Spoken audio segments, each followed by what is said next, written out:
Voilà, j'espère que vous allez tous bien. On va... comment dire les choses? Vous savez que très souvent, on se définit nous-mêmes et on a une tendance à définir les autres en fonction de ce que nous faisons ou ce que les autres font. Et c'est très courant, ça c'est notre culture très occidentale, assez francophone, il n'y a pas que la France, mais très souvent aussi, on voit aussi des personnes, par exemple, qui se retrouvent à la retraite.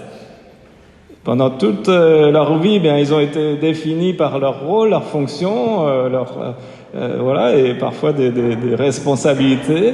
Et puis tout à coup, ils se retrouvent sans ça. Et parfois, certaines personnes se retrouvent comme perdues, ne sachant plus que faire et du mal à se définir. Avant, j'étais ceci, j'étais cela, j'étais reconnu pour ça. Et puis maintenant, je suis comme plus rien. Et parfois, il peut y avoir même des temps un peu de déprime suite à ça. Et on fait la même chose avec Dieu. C'est beaucoup plus facile de louer Dieu pour ce qu'il fait, de prier Dieu pour qu'il fasse des choses pour nous, plutôt que de louer Dieu pour ce qu'il est. Et je crois que c'est un domaine dans lequel on doit progresser. C'est ce domaine de l'adoration, ce domaine de pas seulement définir Dieu dans ce qu'il fait pour nous. Seigneur, je te bénis parce que tu me bénis, tu as fait ci pour moi, tu as fait ça pour moi, mais le louer, l'adorer pour ce qu'il est. Est-ce que vous êtes capable ne répondez pas, mais répondez dans votre cœur, est-ce que vous êtes capable dans votre piété personnelle de simplement passer du temps à contempler Dieu, c'est-à-dire contempler Dieu dans ce qu'il est, dans ce que vous savez de lui, de qui il est, de sa nature, et plutôt que de le bénir pour ce qu'il fait, eh bien seulement le contempler dans ce qu'il est. Eh bien c'est pas un exercice si facile que ça.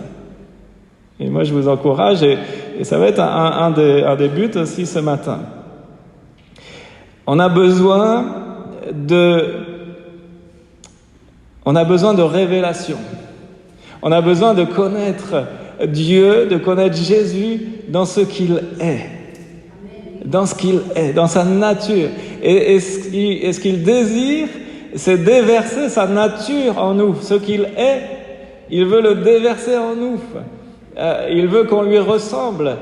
Mais pas qu'on lui ressemble dans ce qu'il fait seulement, même s'il y a des actions qu'un chrétien, oui, devrait faire. Mais c'est avant tout la nature qu'il veut changer en nous, et il veut développer sa nature en nous. Il a fait de nous des enfants de Dieu, il a fait de nous des enfants de lumière, et donc il veut développer ça en nous. Et la manière de faire, eh bien, c'est que nous, on soit en lui et que lui soit en nous. Hein?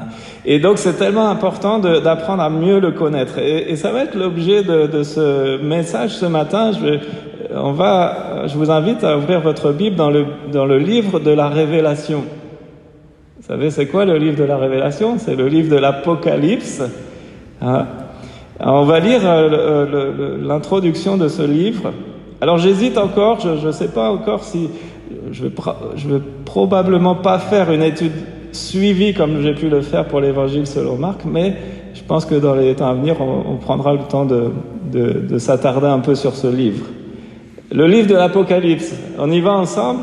Et ce livre, donc le mot Apocalypse, vous savez, j'espère que vous savez ce que ça veut dire, sinon je vous l'apprends. Ça ne veut pas dire le livre des catastrophes, ça ne veut pas dire le livre de la fin du monde. L'Apocalypse, ça ne veut pas dire ça, catastrophe, fin du monde, cataclysme, etc.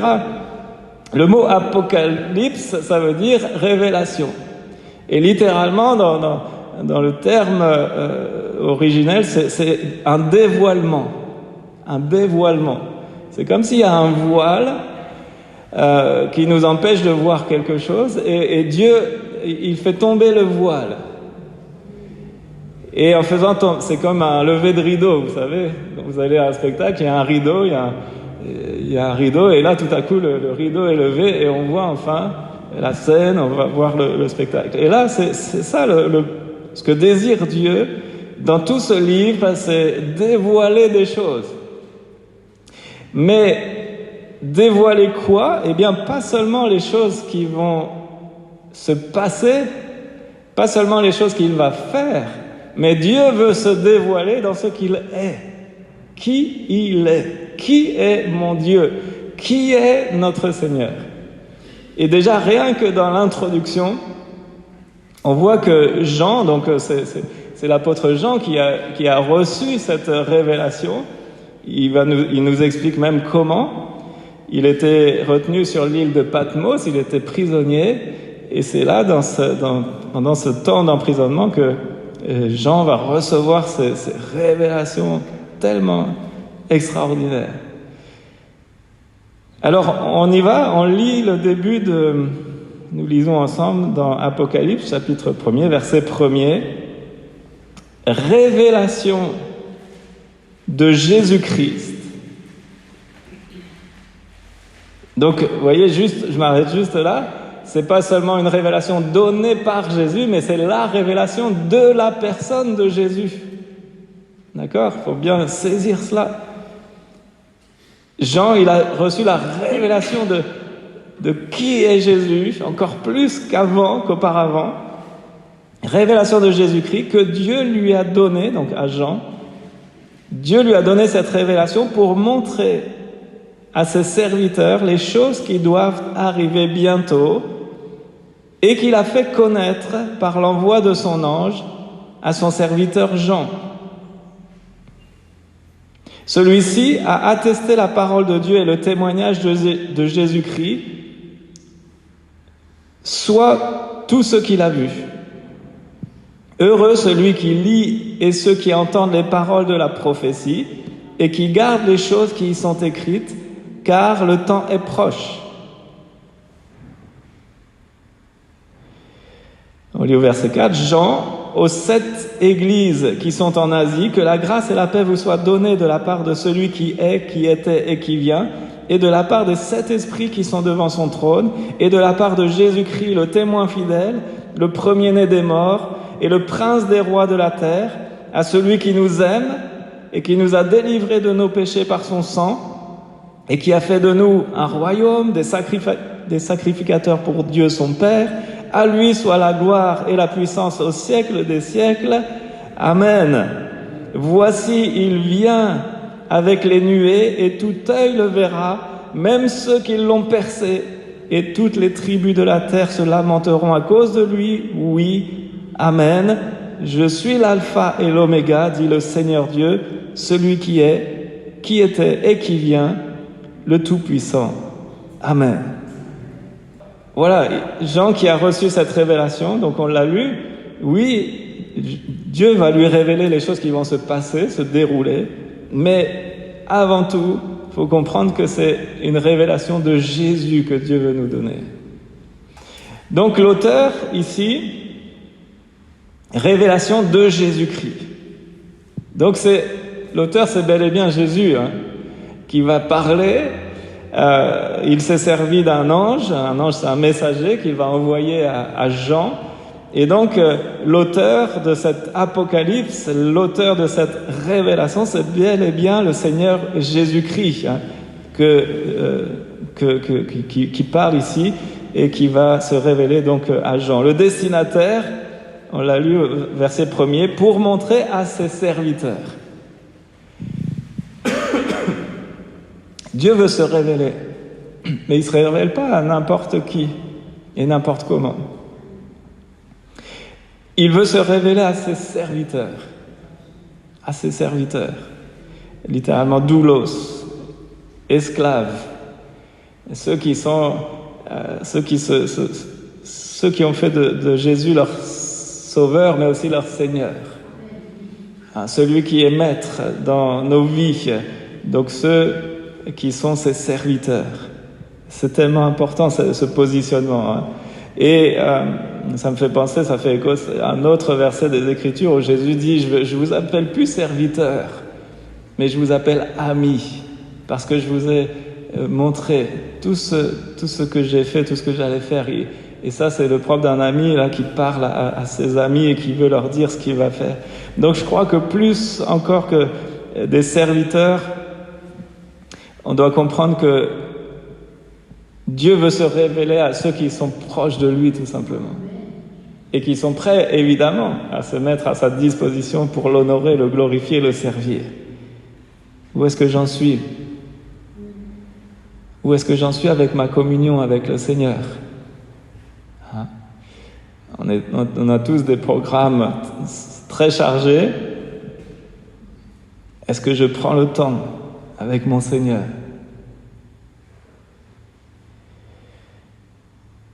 On a vu l'auteur, Jésus, on a vu le destinataire. Les destinataires, ce sont ses serviteurs. L'époque dont il est parlé pour montrer à ses serviteurs les choses qui doivent arriver bientôt. Les choses qui doivent arriver bientôt. Donc oui, il y a un dévoilement de ce qui va se passer à l'avenir. Mais il y a ce terme « bientôt ». Et c'est vrai que parfois on peut se dire « mais ça fait longtemps que le Seigneur a annoncé ces choses. Quand est-ce que ça va se passer ?» Souvenons-nous d'une chose, c'est que le Seigneur ne tarde pas dans l'accomplissement des promesses, mais il use de patience envers tous, ne voulant qu'aucun périsse, mais que tous parviennent à la repentance, que tous parviennent à la connaissance de la vérité. Alléluia. Donc oui, le Seigneur veut nous dévoiler, nous révéler des choses qui doivent arriver et qui doivent arriver. On voit que c'est des choses qui sont arrêtées de la part du Seigneur. Ça doit se dérouler et ça va se dérouler tel qu'il le décrit. Et on ne veut pas être perturbé par ces choses, mais au contraire être encouragé dans notre foi. Et les effets de cette révélation, eh bien, on le lit au verset 3, « Heureux celui qui lit et ceux qui écoutent les paroles de la prophétie et qui gardent ce qui s'y trouve écrit, car le moment est proche. » Voyez, nous, on a l'impression que c'est long. Ça fait peut-être longtemps que ces choses ont été annoncées, mais dans la pensée de Dieu, ces choses sont proches. Elles sont sur le point d'arriver. Et parfois, on voit que dans l'histoire, il y a des coups d'accélérateur. On voit que tout à coup, les choses se mettent en branle et les choses commencent à se dérouler là comme le Seigneur le décrit dans sa parole. Il ne tarde pas. Alors les effets, vous avez vu, heureux. Ce terme heureux, c'est ce qu'on appelle dans la parole de Dieu une béatitude, du latin beatus, qui veut dire joie, heureux. Et donc dans le livre de l'Apocalypse, il y a 7 béatitudes, il y a 7 fois le mot heureux. Et donc il y a 7 fois cette expression de bonheur, et à chaque fois donc c'est introduit par ce mot heureux. Heureux celui qui lit et celui qui écoute. Parfois, vous savez, il y en a qui ont peur, qui n'aiment pas lire l'Apocalypse parce que c'est trop dur à lire, il y a des choses qui font peur, il y a des catastrophes qui sont annoncées, j'aime pas lire l'Apocalypse. Je pense que ceux qui pensent ça, ils se trompent.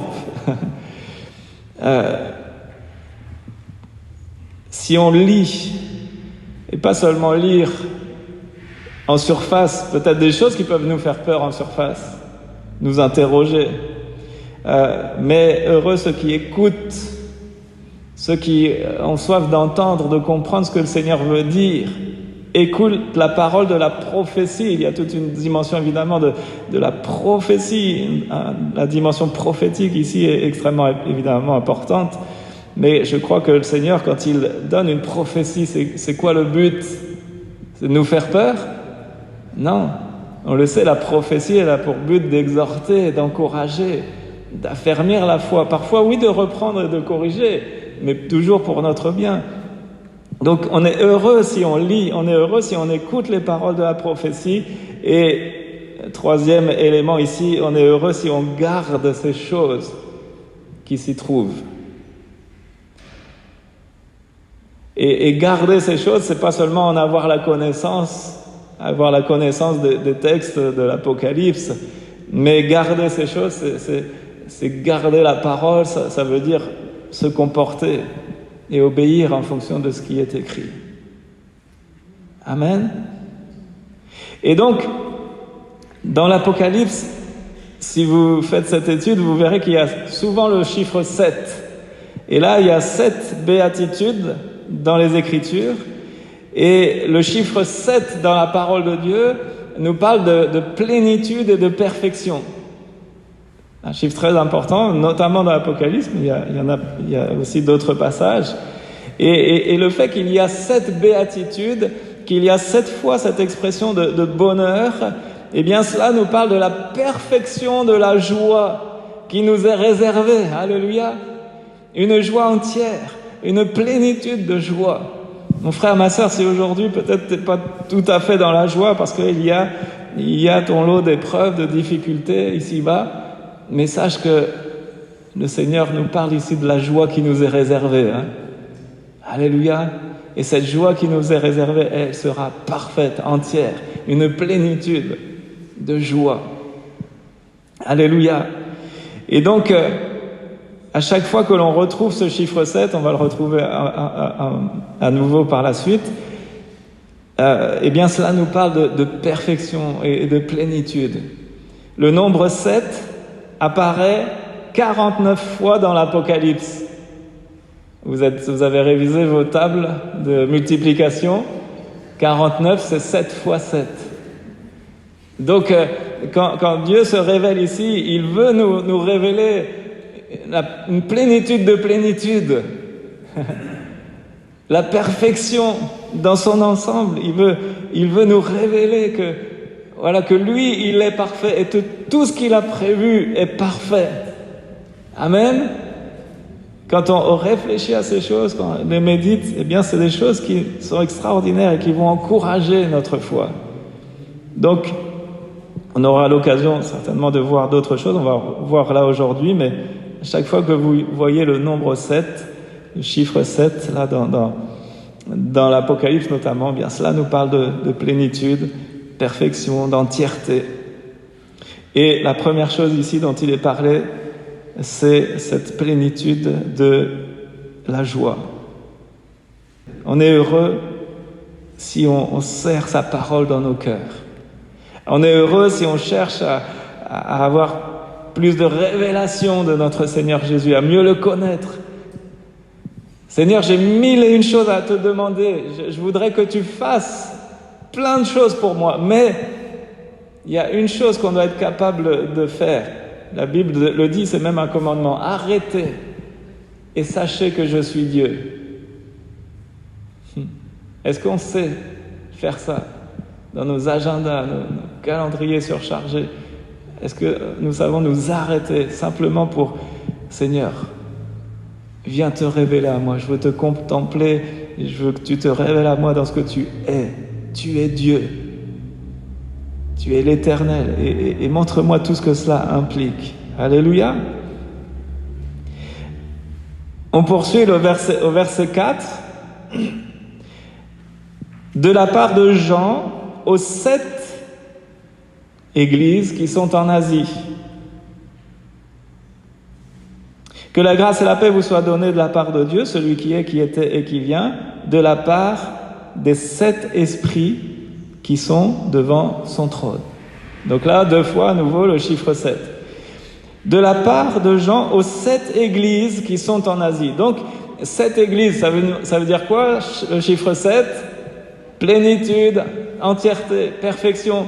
Et donc, ça veut dire que Dieu, ici, dans ce livre, il s'adresse à l'ensemble de l'Église. À l'Église dans sa perfection, parce qu'aux yeux de Dieu, l'Église, vous le savez, elle est belle, elle est parfaite, parfaitement sauvée, parfaitement pardonnée, parfaitement lavée, purifiée. C'est l'Église de Jésus-Christ. Et donc, ici, voilà, le fait que Dieu s'adresse à cette Église, cela nous parle que Dieu s'adresse à toute l'Église, dans son entièreté, dans sa perfection, dans sa plénitude, voilà. Donc toute l'Église est concernée. Donc ne nous disons pas, ça c'est une lettre qui a été écrite pour l'église de tel coin, ça ne concerne pas Fécamp. Là si, ça concerne aussi l'église qui est à Fécamp. Amen. Je dis, Fécamp c'est pas en Asie. Mais oui, c'est pas en Asie, mais ce texte adresse à toute l'église, de toutes les générations et de tous les horizons, donc à l'église de Jésus-Christ. Et puis il est parlé de la part des 7 esprits qui sont devant son trône. Et là encore, même chose. Cela nous parle du Saint-Esprit, de l'Esprit de Dieu, dans sa plénitude, dans son entièreté, dans sa perfection. Donc, c'est vraiment une parole inspirée que le Seigneur donne ici à Jean. C'est de la part des 7 esprits qui sont devant son trône. Et cela nous parle de 7 caractéristiques. Elles nous sont décrites, ces caractéristiques de l'Esprit de Dieu nous sont décrites ailleurs dans la parole de Dieu, notamment dans Ésaïe. On va le lire ensemble. Ésaïe chapitre 11. Verset 2, si je ne me trompe. Ésaïe chapitre 11.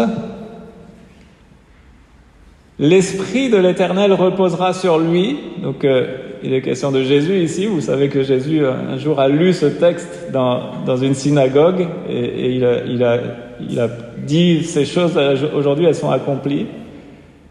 Esprit de sagesse et d'intelligence, esprit de conseil et de force, esprit de connaissance et de crainte de l'Éternel.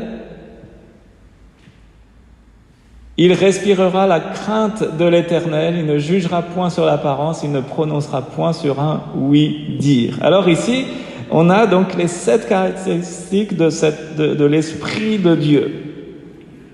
On sait que Ésaïe, ici, il annonce le règne messianique en rappelant ces 7 caractères de l'Esprit de Dieu. Et on va regarder rapidement que ces caractéristiques doivent évidemment se retrouver où ? Eh bien, en chacun de nous. En chacun de nous, dans la vie du croyant. Pourquoi ? Parce que nous sommes, en tant que disciples, nous sommes scellés. Nous sommes scellés et nous sommes habités par le Saint-Esprit.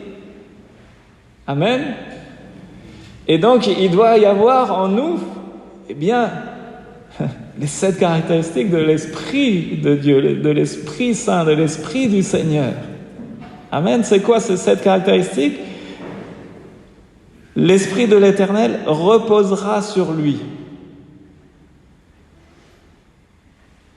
Donc il est évident, on le sait, que l'Esprit du Seigneur, il a reposé sur Jésus. Jésus, il a été oint. Il était le oint. Et la démonstration de cela, eh bien, c'est que partout où il allait, il y avait cette démonstration d'Esprit Saint et de puissance. Partout où il allait, il faisait du bien. Il y avait des paroles de sagesse, des paroles de connaissance, mais il y avait aussi des délivrances, des guérisons. Et partout où il allait, de ville en village, il faisait du bien. Et ça, c'était la marque de cette onction qui reposait sur lui. Dans 2 Pierre chapitre 1 verset 4, il est dit que Dieu nous rend participants de la nature divine. Donc cet esprit, cette caractéristique-là, que l'esprit repose sur Jésus, c'est aussi valable pour chacun de nous, si nous sommes évidemment ses disciples, si nous lui appartenons, si nous lui avons donné notre vie, eh bien l'Esprit de Dieu repose aussi sur nous. Amen. Et donc là, il est dit, esprit, c'est un esprit de sagesse. Un esprit de sagesse. Et on le sait, Dieu veut aussi nous communiquer sa sagesse. Cette sagesse qui vient d'en haut. On en a besoin. On a besoin. Dans Éphésiens 1, 17, il est parlé de cette sagesse. Je prie que le Dieu de notre Seigneur Jésus-Christ, le Père de gloire, vous donne un esprit de sagesse et de révélation qui vous le fasse connaître. Amen. Que le Seigneur nous accorde cet esprit, son esprit, et le but, esprit de sagesse et de révélation, pour le connaître. Pour le connaître. C'est pas seulement pour faire, mais c'est avant tout pour le connaître et lui ressembler. Dieu veut nous rendre participes de sa nature divine. Il veut nous communiquer sa sagesse par le Saint-Esprit. Esprit de sagesse et d'intelligence. L'intelligence, c'est la compréhension des choses.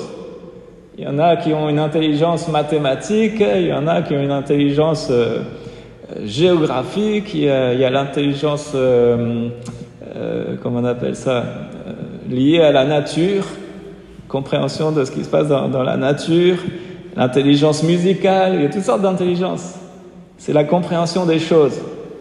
Mais Dieu, ce qu'il veut, c'est qu'on ait une intelligence spirituelle, qu'on ait une compréhension de qui est Dieu et de ce qu'il fait.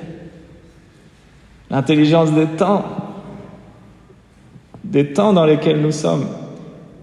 Comprendre que ce que Dieu est en train de faire actuellement dans notre temps. Donc tout ça, c'est l'intelligence. Et Dieu veut nous accorder ce don de l'intelligence, du discernement.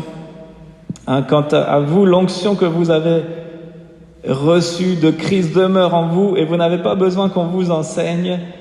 Au contraire, puisque la même onction vous enseigne sur toute chose, qu'elle est véridique et dépourvue de mensonge, vous demeurez en lui comme elle vous l'a appris. C'est 1 Jean chapitre 2, verset 27. Donc Dieu veut nous accorder cette intelligence, cette compréhension des choses, ce discernement spirituel. Esprit de sagesse, esprit d'intelligence, esprit de conseil. Le conseil, c'est ce qui va orienter une décision. Quand on reçoit un conseil de quelqu'un, c'est parce que la personne veut orienter notre décision, voudrait nous voir prendre une orientation. Moi, je te conseille de faire ça. Eh bien, l'Esprit de Dieu, c'est un esprit de conseil qui veut orienter aussi nos décisions.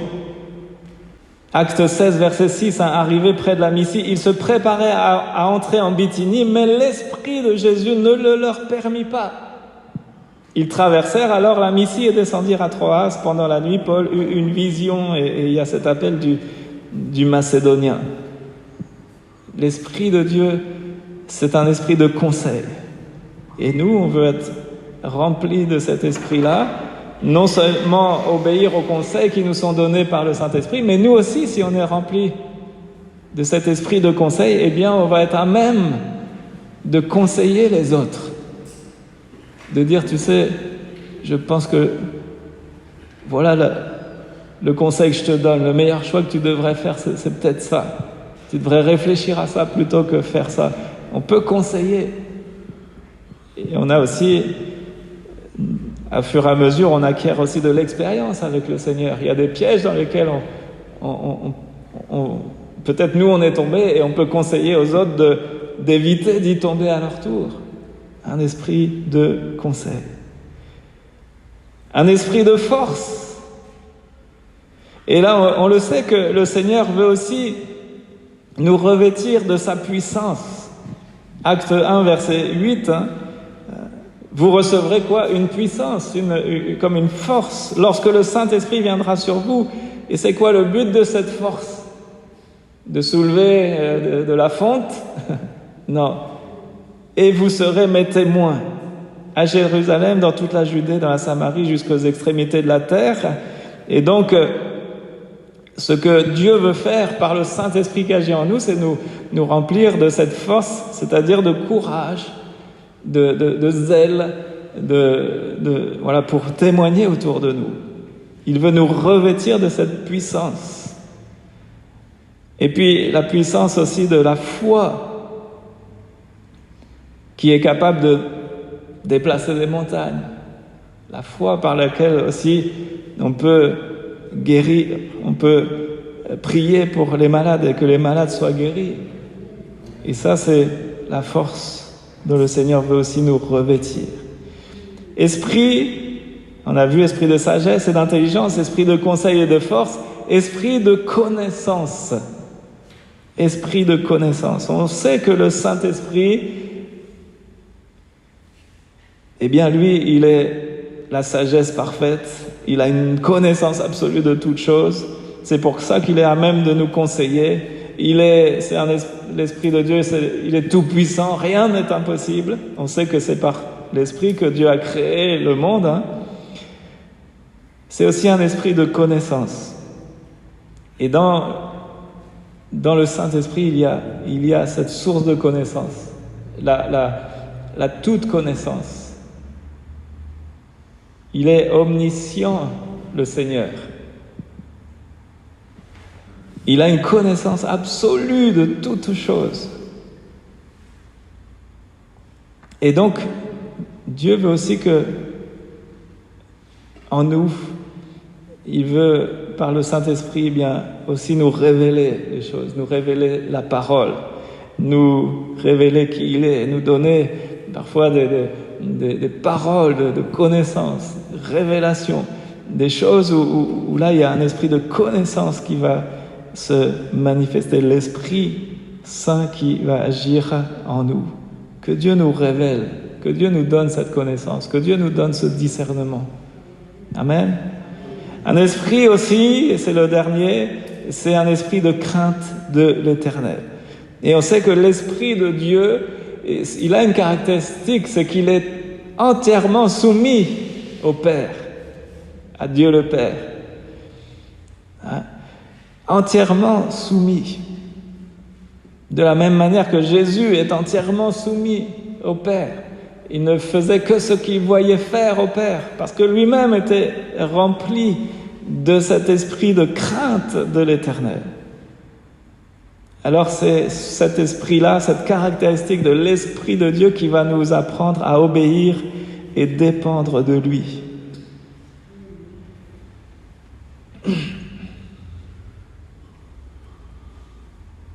Vous qui avez été choisis conformément à la préscience de Dieu le Père et conduits à la sainteté par l'Esprit, afin de devenir obéissants et d'être purifiés par le sang de Jésus, que la grâce et la paix vous soient multipliées. C'est 1 Pierre, chapitre 1, verset 2. Vous voyez, on a été conduit conduit à la sainteté. On est passé de l'état de péché à l'état de saint par l'Esprit, afin de devenir obéissant. Amen.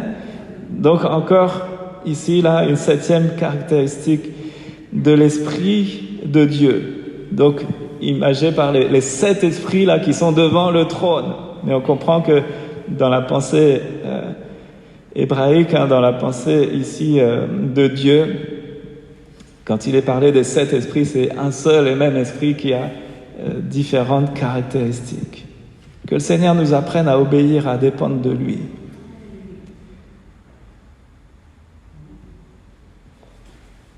Ensuite, au verset 5 et 8, là encore, il est parlé, il y a 7 éléments qui ressortent. Il nous est parlé des 7 attributs de Christ. De la part de Jésus-Christ, il est parlé du témoin fidèle, le premier-né d'entre les morts et le chef des rois de la terre, à celui qui nous aime, qui nous a lavés de nos péchés par son sang et qui a fait de nous un royaume, des prêtres pour Dieu son Père. À lui soit la gloire et la domination au siècle des siècles. Voici qui vient avec les nuées, tout œil le verra. Et au verset 8, je suis l'alpha et l'oméga, dit le Seigneur, celui qui est, qui était et qui vient, le Tout-Puissant. Donc, juste détailler, prendre quelques minutes là encore pour voir cette caractéristique de Jésus-Christ. Jésus révèle ici 7 titres de gloire qui le caractérisent et qui vont le caractériser lors de sa seconde venue aussi. Il précise, voici, il vient avec les nuées, au verset 7, et tout œil le verra. Amen. Quelqu'un dirait Alléluia quand même. Il vient avec les nuées et tout œil le verra. Donc ça veut dire que tout œil verra le Seigneur dans ces 7 caractéristiques. Et c'est quoi les 7? Donc le témoin fidèle. Jésus, il est le témoin fidèle. Il témoigne de quoi? Jésus, il témoigne de quoi? Est-ce que vous savez? Je suis venu pour rendre témoignage à mon Père, la vérité, voilà. Jésus, il est venu pour rendre témoignage de la vérité. C'est pourquoi il est le témoin fidèle. Ce qu'il rapporte, c'est la vérité.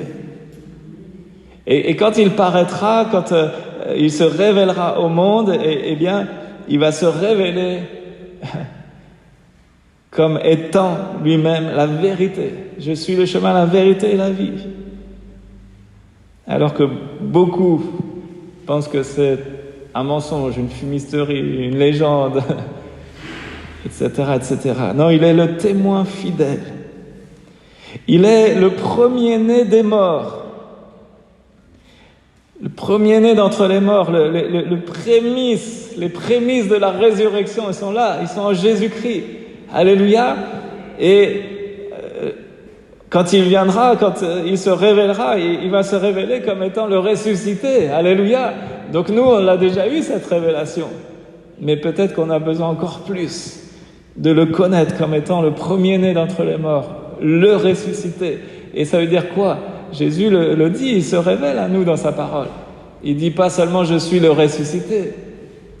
Il dit quoi? Je suis la résurrection et la vie. Alléluia, c'est pas rien, c'est parole du Seigneur. Il est la résurrection et la vie. En nous, il veut déverser cette vie en abondance, cette vie éternelle. Alléluia. Il est le prince des rois de la terre, toujours verset 5. Il est le prince des rois de la terre. On sait qu'il se révèle à nous comme étant le roi des rois et le seigneur des seigneurs.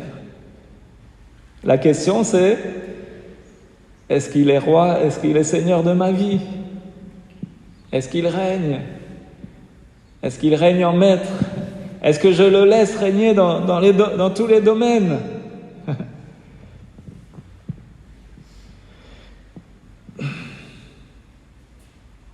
Seigneur, que tu deviennes le prince, le roi, le Seigneur dans ma vie, dans mon cœur. Viens me révéler encore plus comment tu désires régner. Comment tu peux encore plus prendre de place dans ma vie. Paul dit, il faut qu'il croisse, que moi je diminue. Il est le prince des rois de la terre et un jour, donc quand il viendra sur les nuées, eh bien il va se révéler comme étant ce roi des rois et ce seigneur des seigneurs. Et la Bible nous dit que tout genou va fléchir devant lui.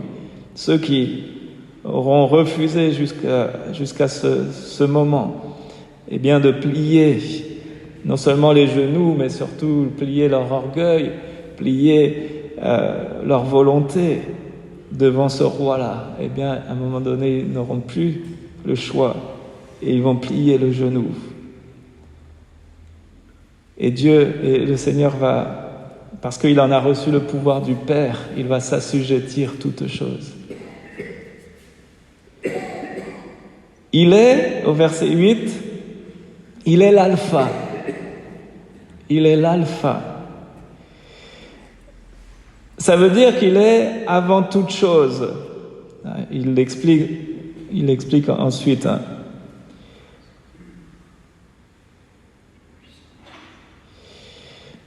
L'alpha, celui qui est avant toute chose, le commencement. Et on sait que notre Seigneur, il est à l'origine, il est le commencement de toute la création. Il est aussi notre commencement. Il est avant toute chose. Il est notre commencement, mais la Bible nous révèle que lui, il n'a ni commencement ni fin de jour. Il est l'Éternel. Et il règne de toute éternité. D'éternité en éternité, tu es Dieu. Là encore, des choses qui nous dépassent, qui dépassent tellement notre entendement, notre compréhension. On a besoin de prier et dire, Seigneur, viens te révéler à moi. On ne pourra pas expliquer scientifiquement c'est quoi l'éternité. Mais on a besoin de comprendre ça signifie quoi pour moi aujourd'hui. Ça signifie quoi pour moi aujourd'hui que tu sois l'Éternel? Ça veut dire que depuis le début, tu es là. À la fin, tu seras là. En tout temps, en toutes circonstances, tu es là et tu règnes. Alléluia. Tu es avant toute chose. Tu es avant toute chose. Avant même que la parole sorte de ma bouche, tu sais déjà ce qui est sur mon cœur. Tu es avant toute chose.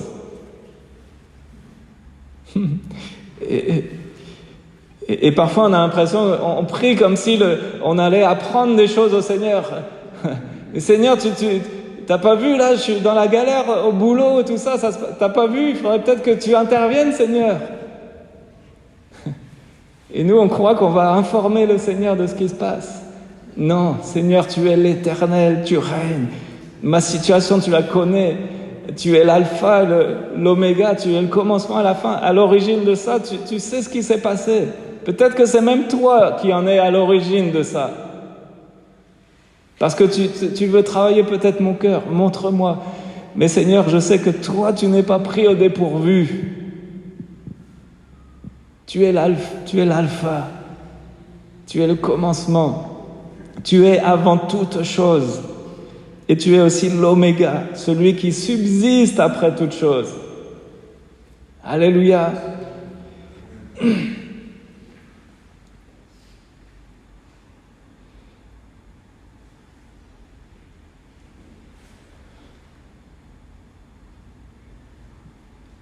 Notre Seigneur est le témoin fidèle, le premier-né des morts, deuxième, troisième, le prince des rois de la terre, quatrième, l'alpha, cinquième, l'oméga. Sixièmement, il est le Seigneur Dieu, verset 8.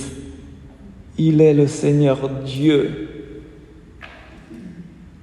Et toujours au verset 8, il est le Tout-Puissant. Amen.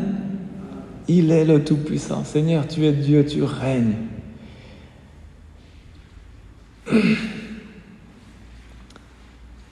Viens nous aider à grandir donne-nous cet esprit de révélation et de connaissance, qu'on puisse apprendre à mieux te connaître, à mieux te saisir, avec toutes nos limitations, avec toute notre peu d'intelligence. Mais toi, tu es l'intelligence suprême. Notre peu de connaissance, mais toi, tu es l'omniscient, Seigneur. Tu connais tout. Alors, c'est à moi d'apprendre de ta part, Seigneur. Tu es le Tout-Puissant. On a besoin d'apprendre à ne jamais limiter le Seigneur. Jamais limiter le Seigneur dans son champ d'action, dans son champ de possibilités. Ne jamais le limiter. On le limite parce qu'on se fait un Dieu à notre image. On le rabaisse à notre dimension. Et parfois c'est bon, Jésus, lui, il s'est incarné parce qu'il voulait qu'on le connaisse. Il s'est mis à notre portée, il s'est mis à notre dimension. Donc, c'est bon quand Dieu le fait, mais nous, on ne veut pas le limiter. Comprenez la différence? Une sagesse est tellement au-dessus de la mienne, elle est hors de portée, nous dit l'Écriture. Eh bien, Seigneur, aide-moi peut-être à saisir les choses. Parfois, on a besoin de grandir aussi en maturité pour que le Seigneur commence à nous révéler certaines choses, comme un enfant. Il va devenir ado, il va comprendre des nouvelles choses, puis il va devenir adulte, il va comprendre d'autres choses. Et on a besoin, on veut grandir. Je termine avec cette dernière pensée du verset 5 et 6. À celui qui nous aime. Alléluia.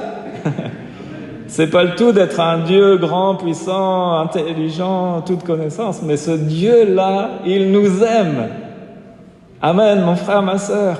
Les ados, Dieu t'aime. Dieu nous aime. Et la démonstration de cela, on le sait, on veut le répéter, à celui qui nous aime, qui nous a lavés de nos péchés par son sang. Alléluia. Et qui a fait de nous, et ça c'est la grâce.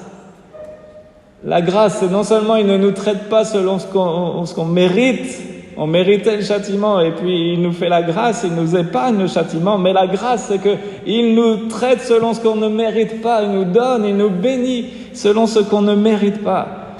Et ce qu'on ne mérite pas, c'est ça, il a fait de nous un royaume, des sacrificateurs ou des prêtres pour Dieu son Père.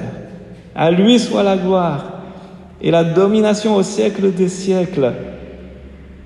Donc déjà, l'amour de Christ est toujours là, il est toujours présent, il nous aime. Ça, c'est le temps présent à celui qui nous aime. Il nous a délivrés, c'est ce qu'il a fait par le passé. Il nous a délivrés de nos péchés. Ça, c'est le temps passé, c'est ce qu'il a fait. Et avant même que nous, on commence à l'aimer, il avait déjà préparé ça, il avait déjà démontré son amour. Il avait déjà déployé le moyen pour nous d'être sauvés, d'être délivrés.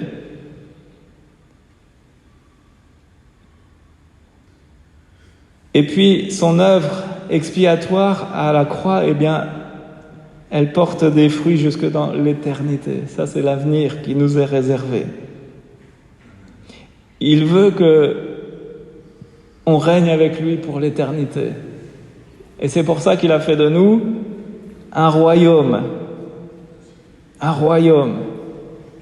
des sacrificateurs, c'est-à-dire des hommes et des femmes consacrés tout entièrement pour lui, pour l'honorer, le servir, le glorifier, le louer, l'adorer. À lui soit la gloire et la puissance, à lui soit la gloire et la domination au siècle des siècles. Alléluia.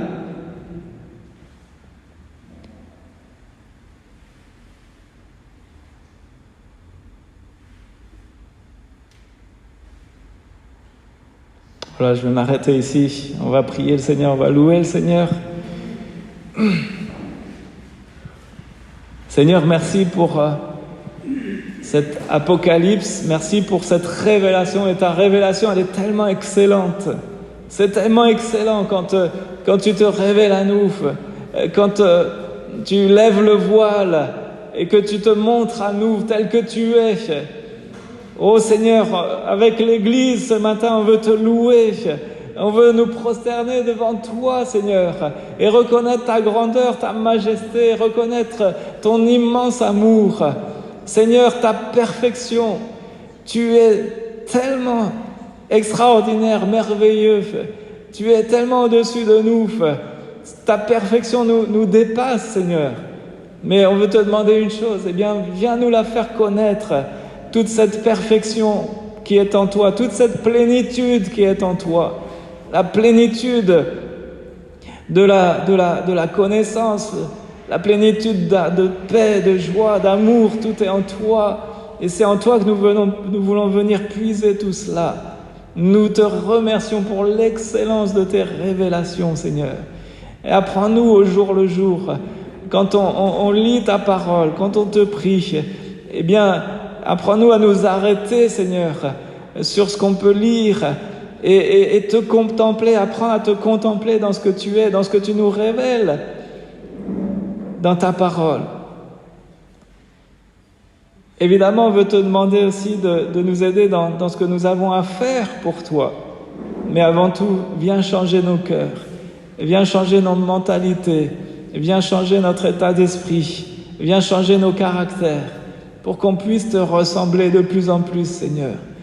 Jésus, oh Seigneur, merci pour ce que tu fais, parce que c'est une œuvre que tu as commencée en nous, et tu ne la laisseras pas inachevée, de nous forger à ta ressemblance parfaite. Nous te bénissons, Seigneur. Merci, Seigneur, pour la plénitude de ton Saint-Esprit en nous, au travers de ces 7 caractéristiques aussi qu'on a vues aujourd'hui, bien, c'est ce dont tu veux aussi nous remplir de ton esprit, que l'on déborde de ton esprit aussi autour de nous, Seigneur. Alors oui, viens visiter chacun d'entre nous, viens visiter nos cœurs, viens visiter ton Église ce matin et nous remplir du Saint-Esprit, Seigneur. On ne veut pas avoir seulement une belle étiquette d'église pentecôtiste, mais on veut vraiment être des disciples remplis du Saint-Esprit, Seigneur, remplis de cette force, de cet amour, de cette sagesse qui nous vient tout droit de toi, Seigneur. Ô Seigneur Jésus, toi tu es parfait dans tout ce que tu es. Tu es notre modèle de perfection et nous voulons non seulement te contempler, mais aussi te ressembler, Seigneur. Comme le dit Paul, Seigneur, on veut être tes imitateurs et on veut que les autres aussi puissent comme nous imiter parce que nous, on sera tes imitateurs. Ô Seigneur Jésus, oui, fais ton œuvre en nous et que dans toutes ces choses, c'est à ton nom qu'en revienne toute la gloire. Amen. Amen.